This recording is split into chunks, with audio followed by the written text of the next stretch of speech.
Virgil Van Ice Spice. Order defending. Just the way he uses his back to defend Caicedo's goal.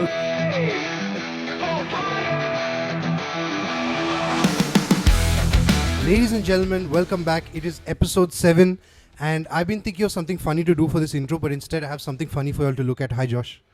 Welcome back. And as always, we have Liverpool's most loyal fan, Mr. Anderson. Thank you so much for being with us. Yeah. Had a great week, no? Let's trade. Max won, Liverpool won. We'll get to both of it in a little bit. Let's not start with me. Yeah. But yeah, I have survived the week. Yeah. I don't know how I have survived the week. Can't chat for a while.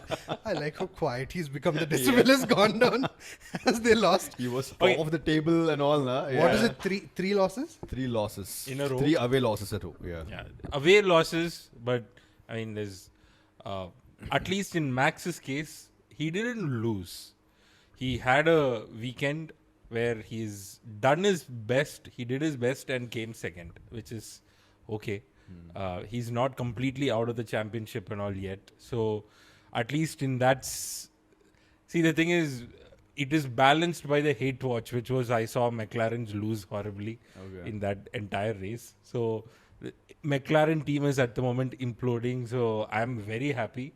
So it wasn't all bad. The weekend redeemed itself, but the week was horrible. Let's put it that way. Yeah. Since we started off on that, let's jump straight into the Singapore GP. Yes. First thing is, how badly were you hoping for a safety car? Because I know I texted you about that just... So, when you really want something, you never seem to get it. This is one place where Singapore GP has had the most safety cars in its percentage of races with safety cars and stuff. And the one time we needed a safety car to spice things up, nothing else. Everybody drove a clean race for some reason. So and poor Carlos Sainz was on those tires for 50 laps he did on the mediums, was it? Yeah. Before we go to Carlos Sainz and all of that, I do want to talk about the results, which is, if in case you are getting the news from us, George Russell out of nowhere won. And in fact, he had told an interviewer that if he had to rank the circuits in an order of him most likely winning that race in that track, Singapore would have been in the bottom 3. So he was surprised as everybody else. Yeah, as all of us were. Nobody knew what happened to that Mercedes. He had nothing else to say after qualifying also, that I don't know how I'm on pole. Yeah, I'll take it. That was it. So Max was number 2. Yeah. And we have... Lando was P3, yeah. As Max's Instagram post just confirmed. So we'll... In a weird way, I know Max and Lando are supposed to be friends, but Lando managed to irritate Max a little bit in qualifying. He was driving a little on the line, creating some dirty air a few seconds ahead. So Max could have started from P1, but he started from P2. So because of that, Max lost a win, or at least that's what he says. I kind of seem to agree with Max here, because in qualifying, it's the fine margins.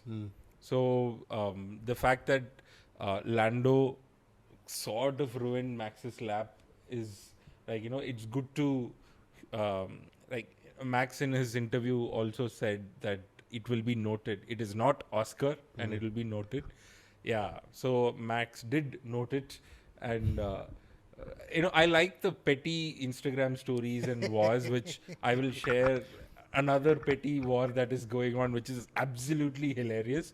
But yeah, so we love that kind of PR, which is when you are at each other in a very sarcastic way. That's good kind of, bad PR. Yeah, I get what you're saying. Right? And on the flip side, we have McLaren, who are in a minefield of PR disasters this week. First thing is, they won the constructors this week, and they went to the podium to celebrate without one of their drivers. Okay? Oscar was left behind. That is a disaster. Then what we saw on the TV was when Zach Brown was congratulating Oscar, we won the victory, we are champions now, and it just looked like Oscar disconnected the car, which McLaren came and clarified that was not the case. The car was switched off. Oscar never heard the radio message and all. Of course, but it is a disastrous PR. So these are broadly what happened. Singapore was, to be honest, a boring race with like a couple of exceptions. Everyone started and finished somewhere close to where they started, except for the tail ender and your team Ferrari. But other than that, Where did Ferrari finish though again? I mean, where do you think they finished? Ninth and Eight- ninth. 8th and 9th. 8th Very and 9th. close. And it wasn't just about 8th or 9th. So one of them had a massive brake failure. So Lewis drove the last couple of laps with absolutely no brakes. Okay. I And- watched a small video also. Yeah. Someone asked, so what are you expecting from the GP? And he wrote miracle. That's what I watched. Nothing else was on my feed except for the one thing. So that said a lot about. And Charles had, so there's this thing in F1 called LICO. So if you guys know what LICO is, please give us a thumbs up or let us know in the comments. But basically it means lift and coast. So due to a lot of very technical reasons, Ferrari has an issue with the right height of their car. And to kind of preserve that, so F1 cars, because of the aero downforce that they have, even just lifting off the accelerator is like braking in a normal car. Okay. So what the teams will tell the driver to do is sometimes they do it if they're running low on fuel. So to save fuel, they'll say, okay, don't go all the way. Don't brake at like the 50 meters, lift off the accelerator at 100 meters and then brake at the 50 meters. So because of that, that completely ruined Charles's race. He was slower than a Haas. I saw the lap times at the end of it. He had to lift so much and he was so annoyed with the team and the engineers. And the only person that I think was more annoyed this week was Fernando Alonso. For I just loved his radio message where he is like, if you talk to me again, I'm disconnecting the radio. But it was a Where did interesting. Lance Stroll finish? Somewhere in the bottom. Oh, okay. I think he had a flight to catch to Hyderabad. Fair enough. I like how even the cognizant employees just didn't seem to know who he was. They were like, I had to Google him, by the way. I had no idea. such a diss. And the sad thing is, he's actually improved. Like, I think, is that a hot take that he's gotten a little better than he's the thing is, he does have his moments of brilliance, which just gets completely overshadowed by stuff that happens outside of his control, I guess. So, yeah. You know what? I actually rate Glenn's track knowledge. I'm checking his predictions right there.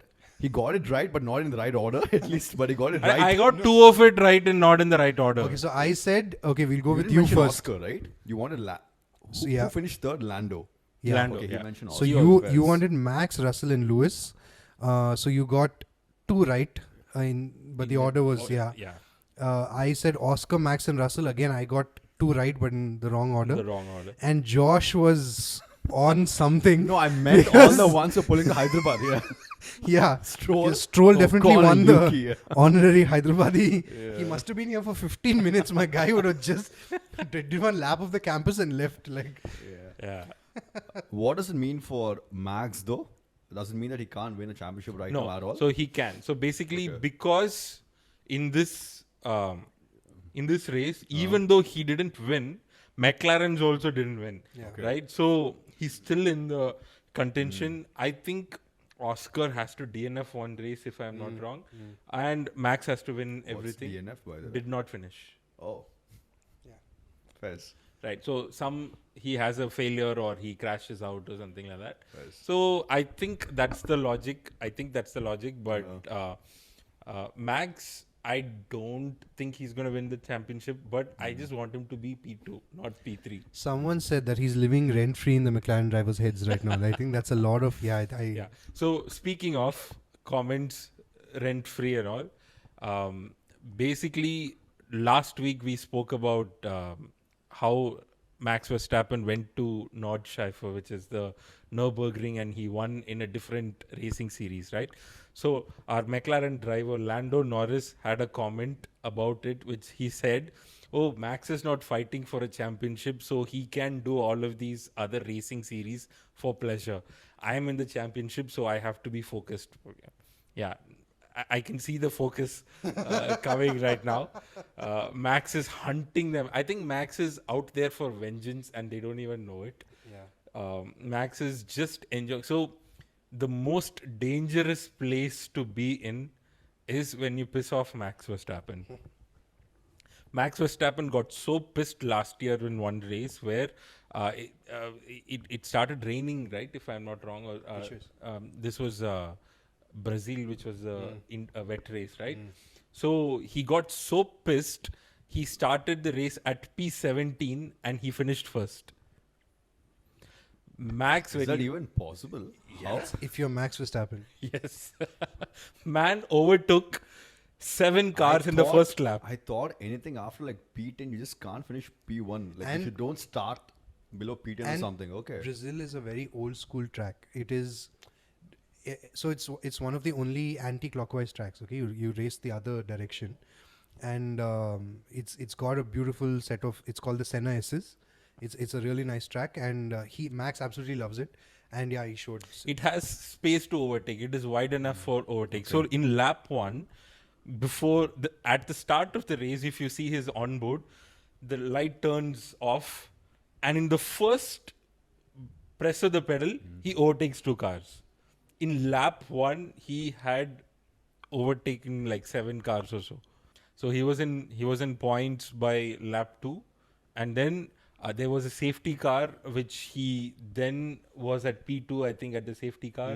He took the first place in the first corner after the safety car restart, and he had 6 fastest laps. Like, so in a track you do a fastest lap and then you break your own fastest lap record and then you keep doing it. Man was on smoke.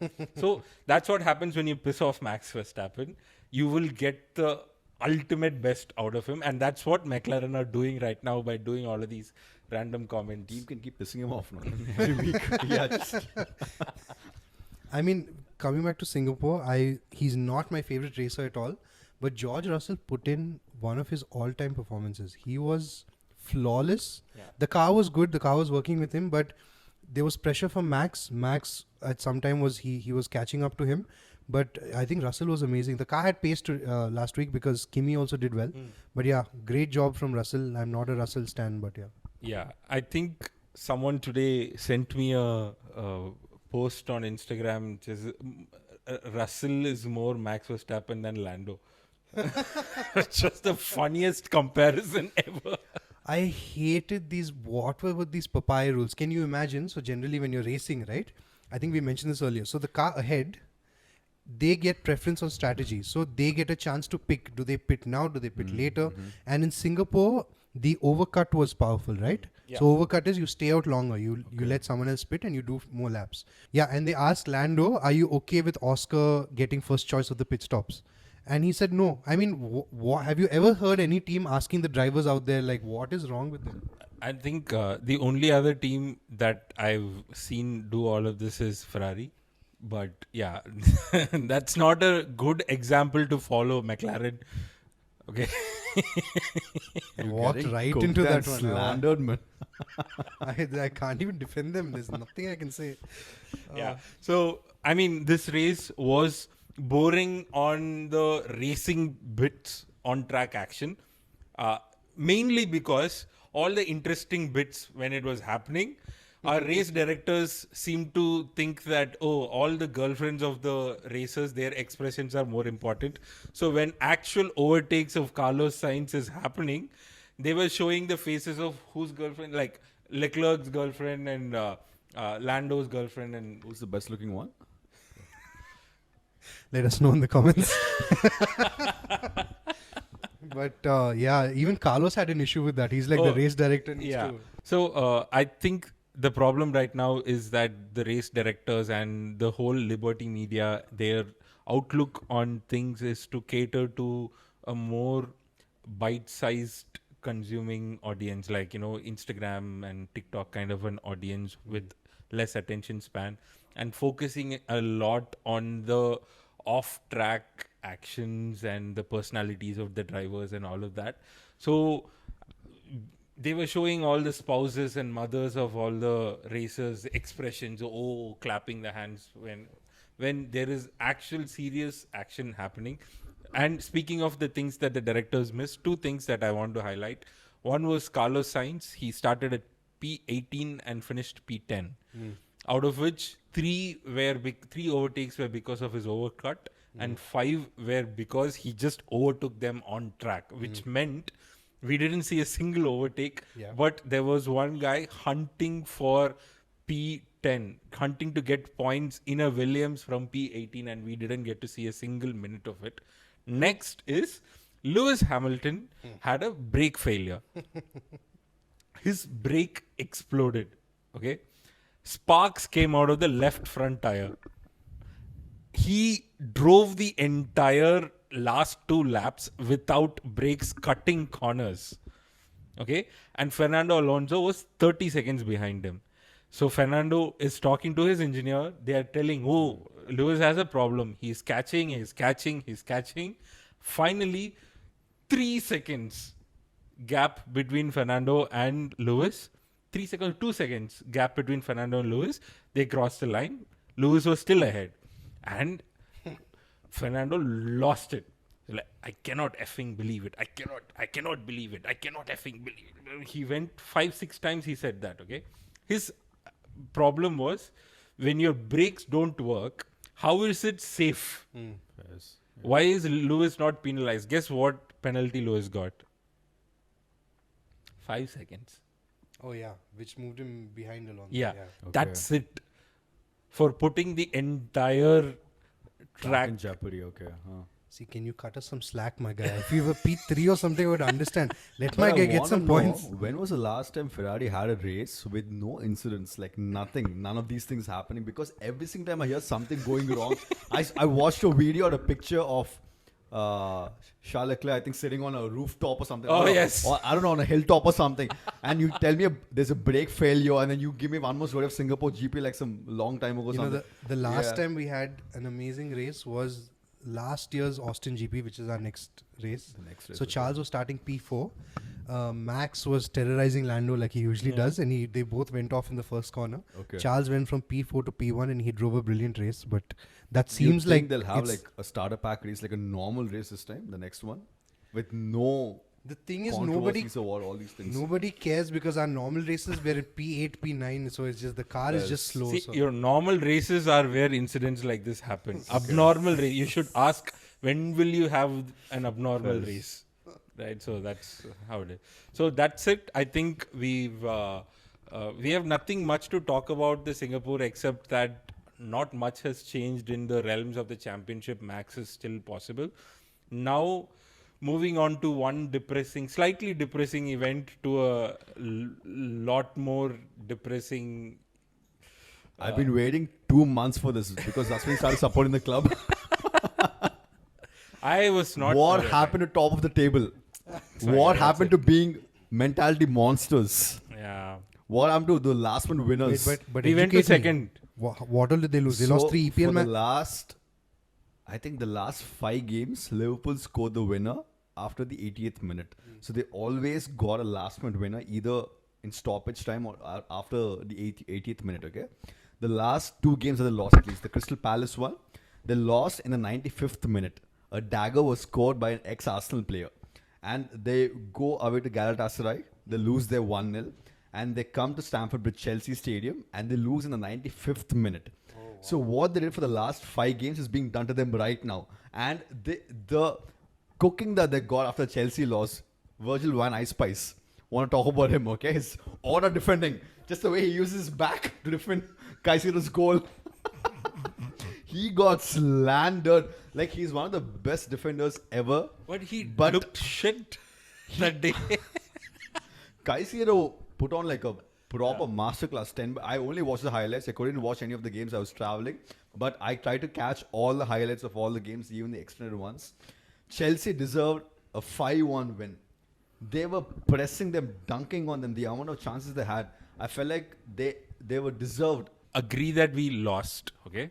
But there was a first half against Chelsea, Uh, Liverpool was shit because Salah missed a couple of chances, Yeah. which was so unlike him. we should talk about him, by the way. after Yeah, this, so he's going through that weird spell where it's 7 games in and he has scored 2 goals. And there's one pen in that. Yeah, and that Yeah. is one is a penalty. Yeah. So which is so unlike him. I don't know if there is a dip in form or he's It's just time to learn Arabic. time to learn. Saudi, if you're watching this, call him, yeah.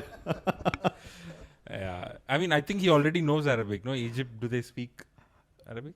No, I don't know. Fez, you know what? We I couldn't love- clock that. Find my jokes. We love all countries, wherever you're watching from.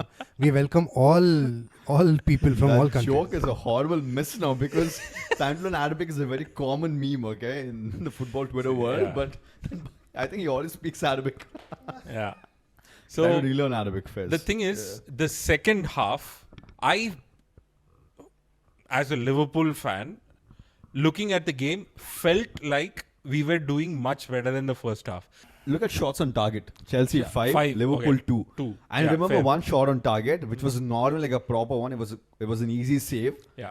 Again, maybe it's just me as a fan wanting these guys to score. I felt it could have been either ways because the chances Chelsea missed also were chances that were easily should have been a If goal. they had a proper striker, if Liam Delap was not injured and Yeah. Jackson didn't score off to Bayern, that would have been 5-1. The amount of crosses that, especially when Gittins came on, Yeah. I think Gittins looked lively in the last 20 minutes. Yeah, yeah. And also, it was very good from Maresca to remove Pedro Neto. It was very Mm-hmm. good from Maresca to also remove Garnacho. Because I think Estevao was on smoke Oh, the last 20 God, minutes. yeah. The And, subs were perfect. Yeah. Garnacho was like, falling for every wind. Garnacho hates Liverpool. He's a United Academy graduate, Okay, right? okay. So he loathes Liverpool. Yeah. But in the end, I was just disappointed because we had everybody available that game. So that loss, it stung. But the only saving grace that I'm telling myself is, listen, any time when a new player, I mean, I'm not defending them. They've played bad and they lost. But anytime when you have a team where really crucial players have come from another club, especially not even in the Premier League, they take time to settle down. So it is all the more surprising that Liverpool won the first 5-6 games because I actually, as per what is happening, they should have lost them also, which is fair because they all won everything in the last minute dagger fluke kind of thing. So I feel like it is expected because they have too many new big name players who aren't used to Slot, and you could say last year Slot won with Klopp's team also. Yeah, That's he a- didn't change a thing. He didn't make Yeah. a new signing at all. Yeah. yeah. So this is the year you will actually see whether all the signings are going to pay off or if the team is good, if Slot is a good manager, all of that. So There's a theory also, by the way. Yeah. Bald Dutch managers in the second season, like Ten Hag, okay, they'll fall off, and I can't wait for that. Just, but it's kind of a paradox for me because Liverpool are probably the closest contenders for Arsenal, and I would take their league win over Arsenal. I cannot take an Arsenal league win. So deep down, I'm happy that I get to cook him, but I cannot see an Arsenal Premier League. I yeah, don't but know, they are on yeah, top of just the table ain't now. No way, because we have to do it ourselves now. We have to do something because we are sneakily moving in to the top. Yeah, man, So, top Yeah. 5. very early predictions. Who do you think is going to be this year's Premier League winner? I do hope we do the Pep Juju after January and win like 20 games in a row. But looking at our team right now, we're fully dependent upon Haaland. Haaland has scored 80% of all our goals, and the remaining 10% has been Phil Foden. We can't always depend. I know he's a beast. He just, I feel like it's a high schooler amongst a lot of like kids and small youths. Just the way he bullies people. Did you see the goal against Brentford? Yeah. There were 3 people on him. He just pushed them, shoved them, and he scored the goal accurately. I think if Haaland gets injured, our season is finito. I think it's so over for us because he has been a saving grace. But for your question, I do not, unless I just hope it's not Arsenal.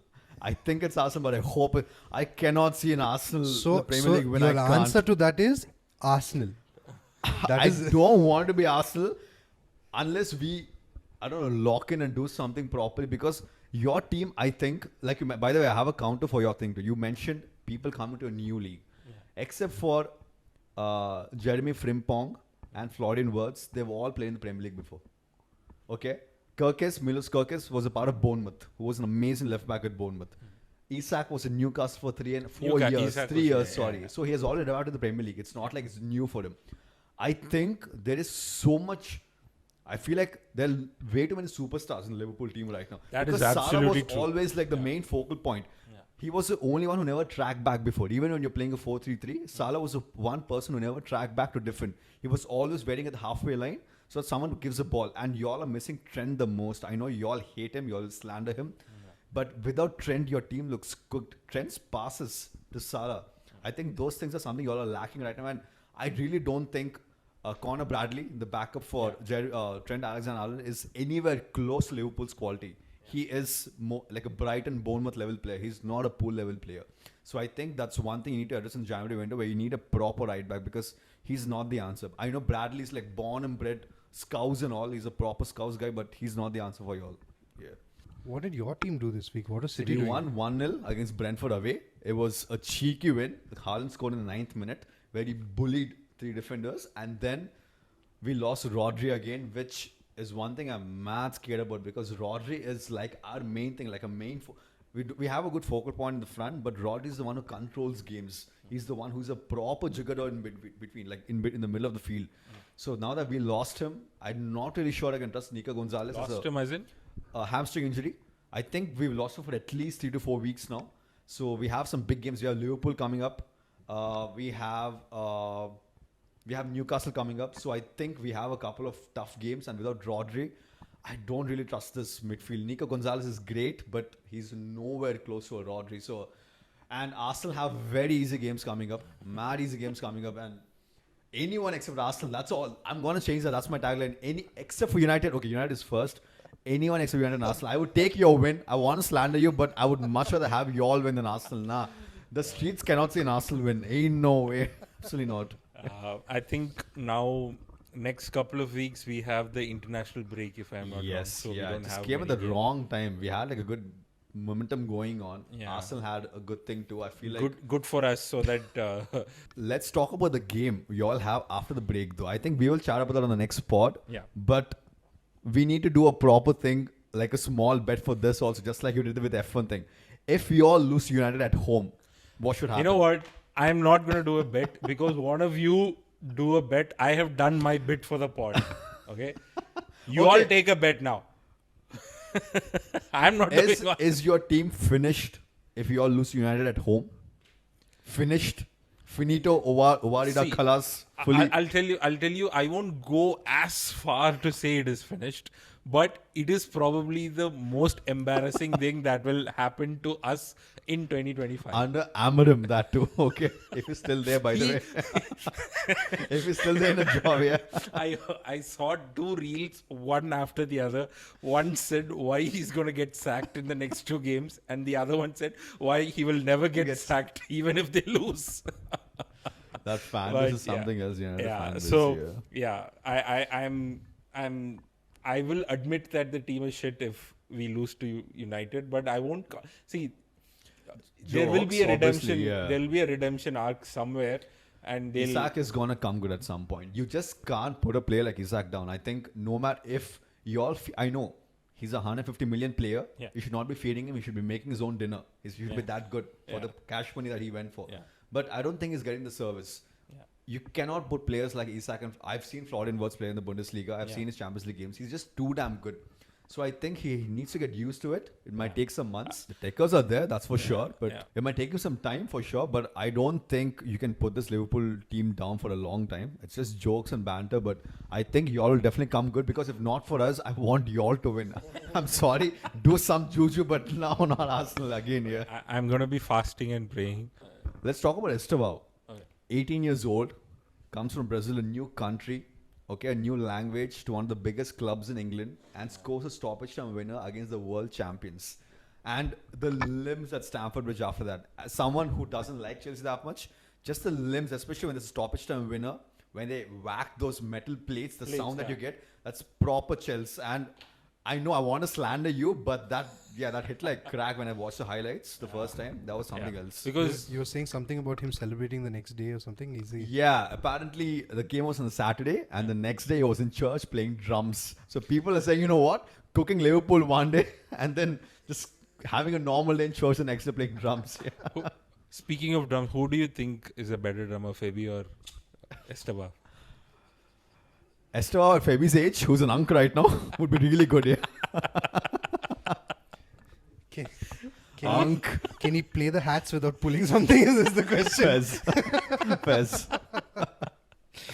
For people who have no clue who Febi is, he's Luke Shawarma. Yeah. He's the guy who didn't show up for the podcast and gave us a hug. So cool. Then moving on to a subject that Glenn can waffle about. Yeah. Finally. Look who's talking. We'll actually start with your secondary country because were you following the Australia-New Zealand series? Yes, I was. What an innings by Marsh in the first T20. I flipped out. I was just watching the highlights again. I couldn't catch any of the games. What an innings by Marsh. I know how much you hated him. Let's At one point, okay? The redemption arc has been brazy ever since. I remember last year's Ashes where even when he scored that, did he score 100 at 3? That was not last year's Ashes. That was 2019 Ashes. Okay. Yeah. Yeah, you hated him. You did not rate him at all. Even when he scored that 100 in the Ashes. Change, my guy. What do you mean? Because what really stood out for me was I think his captaincy is looking really good. Australia were not fielding their strongest 11, but he just showed intent. He attacked throughout. He took the game on. And Marsh he doesn't get the hype that Travis Head gets or maybe Glenn Maxwell gets, but I feel he's one of the most dangerous guys to bowl to because when he's on song, how do you bowl to him? Yeah, his bat swing also, it's just like, he can hit any shot. He's tall, so he uses his height. He plays the pull. He does the front foot pull. He plays the lofted shot over covers. So he is such a amazing dangerous cover shot too. Cover 6 too, yeah. And he's such a stronger. He can hit the spinners without stepping out. Australia is looking in great. As much as it pains me to say it, they are probably the strongest. New Zealand tax. We always do good against New Zealand. Okay, when was the last time we lost to New Zealand? Yeah, that's true. I think the Trent Bolt one, 2015 World Cup, the one where Australia got out for 150 years, and that was the last time as Australia lose against New Zealand. I don't remember us losing a lot to New Zealand too. Yeah, so you'll have a crazy we have record a when you're mad record against New Zealand. Yeah. But I mean, that was at least one match that I was following. I'll tell you one match that I wasn't was the India-West Indies series. Not even jokes. I knew there was a series starting. I deeped it like once New Zealand got out for 140. That's when I probably, there's a game going on. Like no motion, no juice, no pull for the game at all. The only reason I got to know because David kept texting the group and telling us what is happening. Yeah. But I'll tell you when I kind of lost interest in the match, when I found out that both Alzari Joseph and Shamar Joseph were not fit. I feel like because I was watching the West Indies Australia series and I felt that West Indies finally have a good pace attack. Yeah. They have Roston Chase is a decent spinner. He doesn't get a lot of spin, but he keeps a good line and length. But Alzari Joseph, Shamar Joseph and Jayden Seales. Jayden Seales, by the way, I think probably the most promising young test fast bowler in the world right now. But as I found out that they were injured and then it's a series that, there was a lot of hype about this. Ajit Agarkar said, we lost 3-0 our last home test series and we cannot, this series is a correction in that we're trying to get selection right and stuff, but all this hype for West Indies, you lost against New Zealand 3-0. You cannot compare both, right? So I mean, I honestly I watched the highlights. I felt it seemed like business back to normal, but I liked Gill's innings. I watched a small part of Jadeja's too.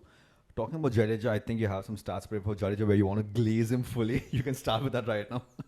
Yeah, so I was just looking into, because he's very close to 4,000 test runs. So I was just looking at how many people actually have 4,000 test runs and 300 wickets. So it is Kapil Dev, it is Ian Botham, it is Daniel Vittori, and that is Victoria it. has 4,000 runs? Yeah, with I think 200s. So How many tests did he play? yeah, Vittori played like Okay. 140, He has 160. 4,000. Yeah, Okay. even and then 360 Does wickets. Rohit Sharma has 4,000? Does Rohit Sharma have 4,000? He just has just over 4,000. But so Okay. Jadeja is he's reaching 4,000 Okay. test runs, 330 wickets. And I was curious. I looked at the last 5 years. Okay, who has the most runs batting at number 5 or lower? And if Fernandez can just go to the runs, that's the next tab, the one on the left. Yeah. So if you look at his record over there, where is Jadeja? Yeah. So he's got 2,000 runs, averaging 42 with 500s and 13 50s. If you just look at his bowling record, 37 test matches, 121 wickets, averaging 25. As an all-rounder, he does not get the hype that he deserves at all. I mean, just from a people used to criticize his overseas record. Yeah, an amazing England series too. Yeah, he is Mr. Consistent with the bat. His overseas bowling has improved so much. So I think we are extremely fortunate. We don't give enough credit to Ravinder Jadeja. When he retires, we will sorely miss him. But yeah, he's just absolutely mind-blowing. And I feel he's going to be there another 1 or 2 years. I think he's going to retire as probably India's greatest all-rounder. That's a tough call. I know that's a big call. He's going up against Kapil Dev, but I think if there's ever a chance, it can be Hardik Pandya. as the greatest ever. If there's someone in contention for Kapil Dev, I get it. Maybe it's just the optics. Jadeja just doesn't. I don't know what. But Jadeja just, I'll tell you what, he was, so your favorite, remember Shane Warne, when he picked him for Rajasthan Royals, he called him, Mr. Superstar, my I don't superstar. remember that, okay. So 2008 Royal, First Rajasthan IPL, yeah. Royals, yeah. So he's Shane Warne's discovery. And back then there were a lot of trolls who said, because he got 3 triple hundreds in the Ranji Trophy, and they're like, oh, it's against substandard bowling and all of that. But he always had the potential in him. Yeah. So it's probably a hot take, but give him, I feel he's fit enough to play easily another 2 years. Give him another 2 years, he's probably going to end with over 5,000 test runs. He's still India's best fielder. Yeah, That's by the mad far. part. He's 37. Yeah. He's still India's best fielder. And we And- have a lot of youngsters in the team, by the way. And yeah, I'm hoping 5,000 test runs, 400 test wickets. Amazing player. But how does Jacques Kallis not have 300 wickets? He's got. I kept telling just- you he's a batting all rounder. I thought he 280. had like some 300 up, No, 350 or something. Okay. 283 or something like But that. 13,000 test runs. I mean, greatest all rounder Yeah. of the last, probably greatest all rounder ever. Ever. Test all rounder is Jack Ellis, without a I doubt. haven't watched Gary Sobers because a lot of people tell me, unks tell me it's Gary Sobers. But Yeah. yeah, or Gary Sobers or Ian Botham. But yeah, Yeah. Imran Khan. it's a good prime minister. Oh, that's a debate for another day. But there was some other big news coming out of the Indian cricket circles. I think that got on Abhishek Sharma being the best Sharma to open because they stripped his captaincy immediately. Someone's watching a pod. Ajita Kaka, you secretly watching? But Yeah, that came as a massive bombshell to me, at least, because I Really? thought, I mean, was he informed prior? Do you think he was informed prior? so I'll tell you what Yeah. Ajit Agaka said.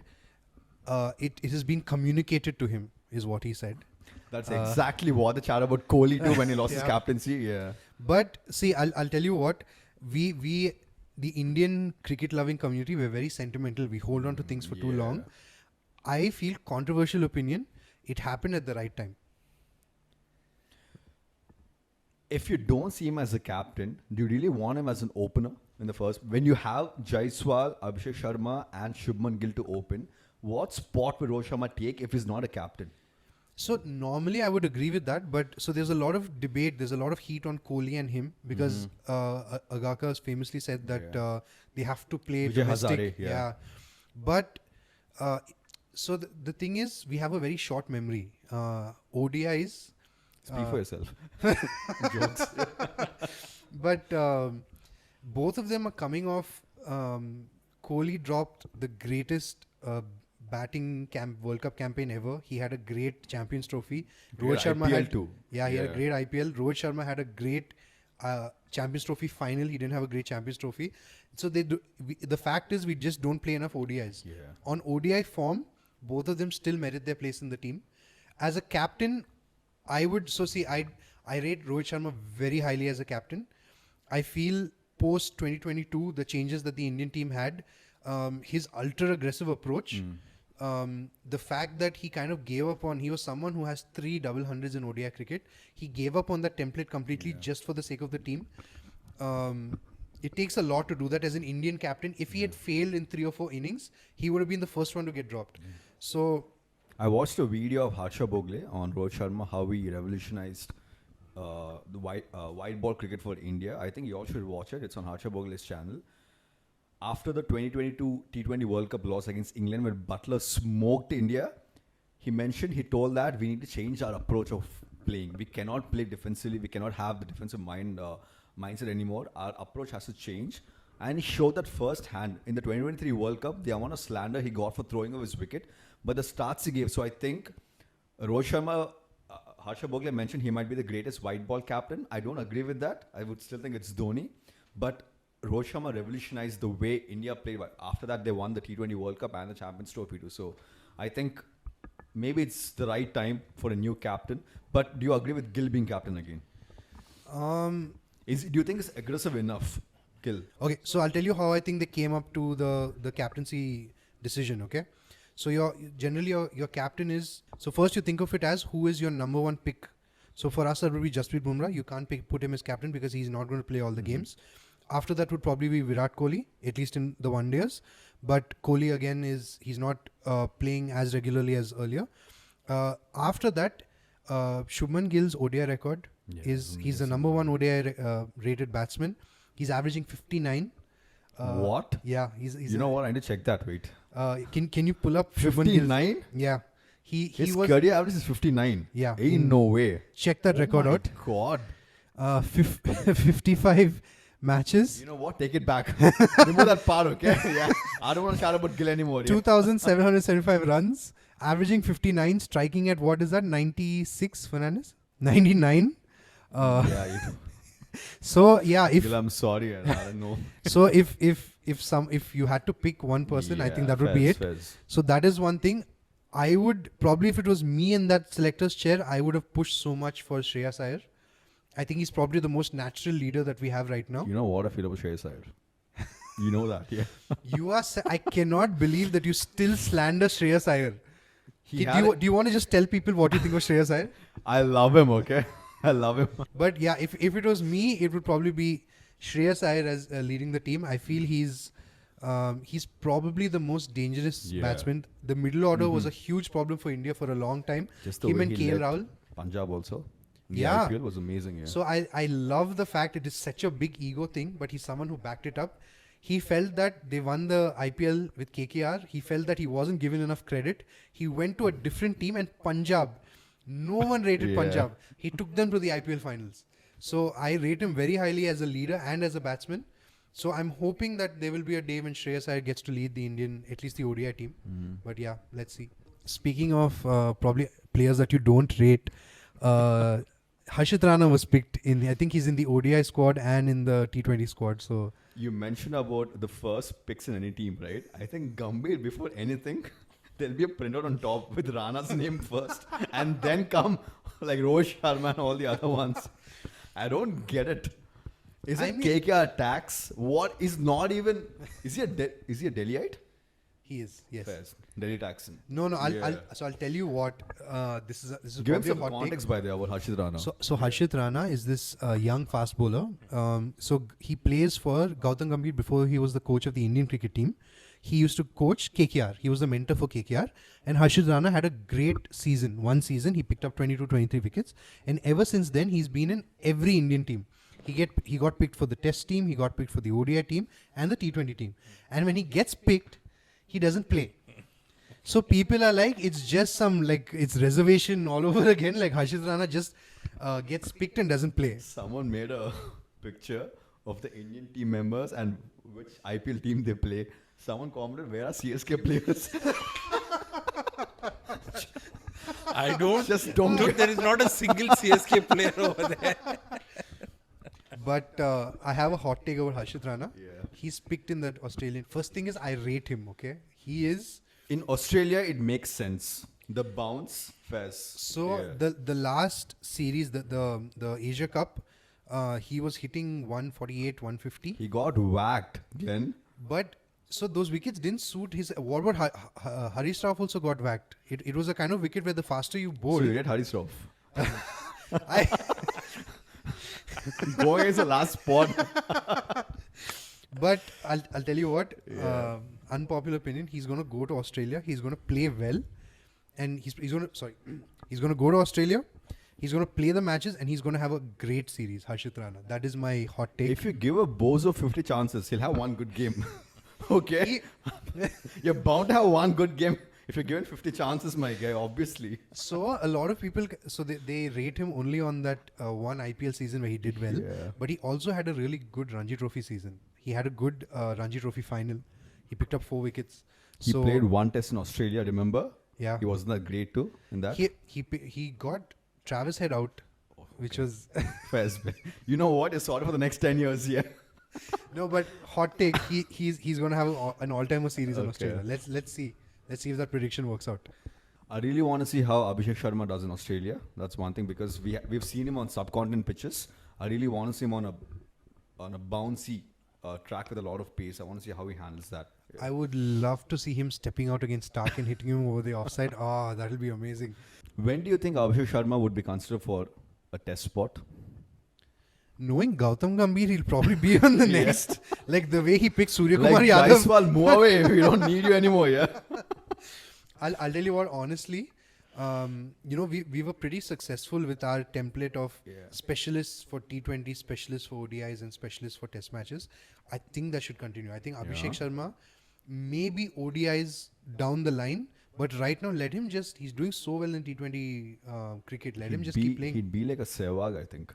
Yeah. If he was ever playing. Yeah. Imagine Jaiswal and Sharma opening. My God, imagine like on a flat track, both of them opening. So Ashwin, Jaiswal is in the ODI team by the way. Yeah. So Ashwin said that once before, so we have 20 matches before the next World Cup, and he's saying at least 4 or 5 matches, give those 2 a chance and let's see what happens. Yeah. So speaking of the Australian team and the Australian tour, not looking too good for Pat Cummins. I heard he's injured. He might miss the first 2 tests, apparently. It might be 3 too. That's a massive blow, but we still have Boland, we still have Hazelwood, we still have Stark. Okay, so Boland is more of a Hazelwood kind of bowler, but we need someone like Cummins who just keeps grinding, okay, and bowls those long 10 over spells. So that's someone we kind of miss. So that would be a very, very big blow for us if he actually misses 2 tests, but I really hope he recovers because we still have 1 more month to go. I think y'all would miss him more on the captaincy front because also, yeah. Initially he kind of, as a captain, he seemed a little like go with the flow kind of a guy, but right now I really rate him as a captain. I think I would probably rate him above Steve Smith as a captain. I think tactically he is I think someone. his record is better than Smith. Yeah, it is, and even as just a person who can motivate the players. I watched a little bit of Abhishek Sharma's podcast. Even if you lose 6 wickets, just keep whacking and all, yeah. He's like, if we score 260, his expectations from the bowlers were we only have to concede 259 or 258. That's all that matters. So, I think on the captaincy side, that is a huge miss if he's not available for 2 tests. It'll be interesting to see if they actually go back to Steve Smith. I think that's the only option they have. Yeah, I'm guessing, yeah. But, and like you said, even from a bowling point of view, I don't know. I feel like who do you guys have as an up-and-coming fast bowler now? Bartlett is still not up there. I don't rate him that highly. Spencer, not so highly. What happened to Lance Morris? He's nowhere. NPC, no. Yeah. One person I really rated a couple of years ago was Jai Richardson. And even he just fell through. It's just, he just hasn't been that consistent. Yeah. It feels like he's been on the comeback trail from injury for forever, right? Yeah. Even I rated Jai Richardson very highly. But I feel like That's one thing I'm really worried about. The moment Stark retires, Hazelwood retires, Boland is 35 right now. He has 2 more years to go. Cummins is 31, 32. I'm not really sure we have someone backing up the amount of talent. India spawns talent every single week, and we don't have it in Australia anymore. So I think that's something we'd really struggle with once the legacy bowlers all leave. Even in batting also, I don't think we have someone like a Smith, someone like a Khwaja, I think has one more year. I don't even think he'd be selected for the Ashes. I think it's about time we move from Khwaja too. I'll tell you what, I feel like, I'm not sure, were you watching the 2005 Ashes? I didn't watch it live. I watched the highlights multiple times, but I never watched it live. So, the 2007 Ashes was when McGrath, Langer and was it Shane Warne who retired together, and then Adam Gilchrist went a few years later. I feel like there is one of those Ashes coming up. I feel like, I know all of them have said we are playing for another 2 years, 3 years, but I see Stark retiring soon. yeah. He's won everything. What has Stark not won? A T20 World Cup. I never thought Australia would win a T20 World Cup ever. That Abu Dhabi run was an all-timer. So I think they've completed cricket. Stark has what, 430 wickets? And it's not just him. His wife has also completed cricket. Like there is nothing. With the amount of pace he bowls with, I don't see him continuing for long. And I see Steve Smith too very soon. Oh really? Steve Smith? He's not even living in Australia in the first place. Yeah. He's moved to New York or something. Okay, he's coaching there apparently. He's training there. Yeah, I just see at least like a 4 to 5 year dip for his Australia team very soon. Yeah. But saying that, this ODI series against India and the T20 series, I'm predicting an all-timer. It's going to be amazing. It'll just be pump for pump. This week, again, we don't have Formula 1 and we don't have football. At least the Prem and the Champions League is not there because of the international break and all. So we won't do predictions, but we want to tease you something about like what's going to happen next week. We are planning to do an additional special episode, which is more fun than banter. Yeah, so that's it for this week. Thank you so much for watching episode 7.